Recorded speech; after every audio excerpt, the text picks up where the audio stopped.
Summer സീസണിലെ ലഡാക്കാണ് കേട്ടോ. എത്രത്തോളം സ്നോ ഉണ്ടെന്ന് കാണാൻ പറ്റുന്നുണ്ട്.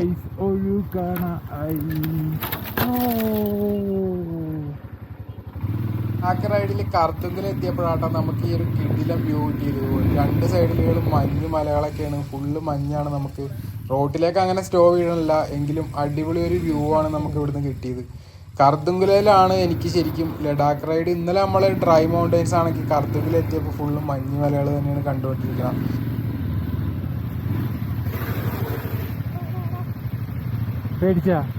ഈ ഒരു ഏരിയയിലൊക്കെ എത്തിയപ്പോൾ ഓക്സിജന് വലിയ പ്രശ്നമൊന്നുമില്ല. എല്ലാവരും പറഞ്ഞ പോലെ കർത്തുങ്കിൽ എത്തുമ്പോൾ ഓക്സിജൻ കുറച്ച് ബുദ്ധിമുട്ടായിരിക്കും എന്നൊക്കെ പറയുന്നുണ്ട്. പക്ഷെ അങ്ങനെ ഒരു സീനില്ല കേട്ടോ. ഇവിടെ എത്തിയപ്പോൾ എനിക്ക് വലിയ കുഴപ്പമില്ല. അതുപോലെ തന്നെ വണ്ടിക്കൊക്കെ ഹൈ ആക്ടിറ്റ്യൂഡ് കയറിയതിൻ്റെ ആ പെർഫോമൻസിൽ ചെറിയ മാറ്റങ്ങളൊക്കെ വന്നിട്ടുണ്ട്.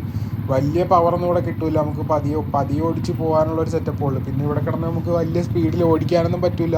ഓടിച്ചു കഴിഞ്ഞാൽ കണ്ടില്ലേ, ഫുള്ള് സീനാണ് ഈ റോഡൊക്കെ. ചേച്ചി നല്ല രീതിയിൽ ഷോർട്ടാണ് കേട്ടോ. 411 മാത്രം കേട്ടോ. 450ക്ക് അങ്ങനെ ഒരു വിഷയം ഞാൻ കാണാനില്ല. നല്ല മൈലേജും ഉണ്ട്, വണ്ടിക്ക് അത്യാവശ്യം പവറും ഉണ്ട്. 411 മാത്രമാണ് ഈ ഒരു ഏരിയയിലേക്കൊക്കെ എത്തിയപ്പോൾ നല്ല രീതിയിൽ പെർഫോമൻസ് കുറഞ്ഞത്.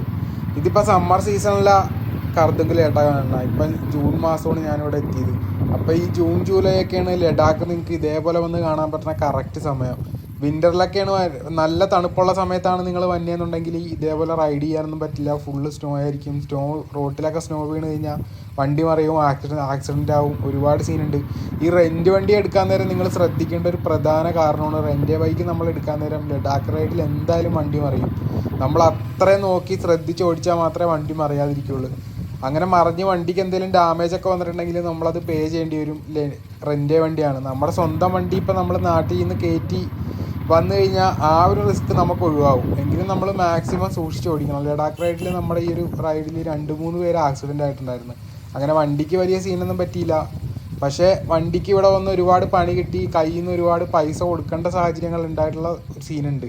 അതുകൊണ്ട് തന്നെ ലഡാക്ക് റൈഡ് ഞാൻ പറയണത് എപ്പോഴും സ്വന്തം വണ്ടിയിൽ വരുന്നതാണ് നല്ലത്. കാരണം ഹിമാലയ 450 411 മറിഞ്ഞ് നല്ല രീതിയിൽ പൈസ കൊടുക്കേണ്ടി വരും. പിന്നെ നമ്മളിവിടെ ശ്രീനഗറിൽ നിന്നൊക്കെയാണ് നിങ്ങൾ വരാൻ പ്ലാൻ ഉണ്ടെങ്കിൽ 2 വഴി വരാം. മണാലിയിൽ നിന്ന് ലഡാക്ക് കയറാം, ശ്രീനഗറിൽ നിന്ന് ലഡാക്ക് കയറാം. ശ്രീനഗറിൽ നിന്നാണ് കയറണമെങ്കിൽ ഫസ്റ്റത്തെ ദിവസം ശ്രീനഗറിൽ സ്റ്റേ ചെയ്ത് ശ്രീനഗറിൽ നിന്ന് നേരെ നിങ്ങൾക്ക് കാർഗിൽ വരാം. കാർഗിൽ വരെ ഒരു ദിവസം വേണം കണ്ടുവരാനായിട്ട്. കാർഗിൽ സ്റ്റേ ചെയ്തിട്ട് 2ാമത്തെ ദിവസം നിങ്ങൾക്ക് ലേയിൽ വരാം.